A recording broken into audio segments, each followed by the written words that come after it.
Diyor ki hiç kimse dayanmaz sen çeken derde. Çünkü senin adın anadır ana. Cennetle aranda inceden perde. Çünkü senin adın anadır ana.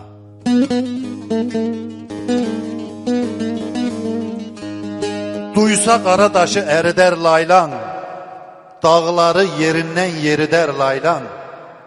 Gürleyen buludu kirider laylan. Çünkü senin adın anadır ana.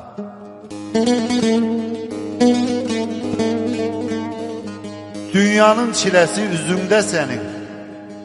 Ne acılar gizlidir sızında senin.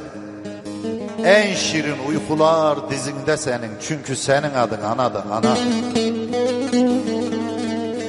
Harunam ayana, titrerem ansam adını.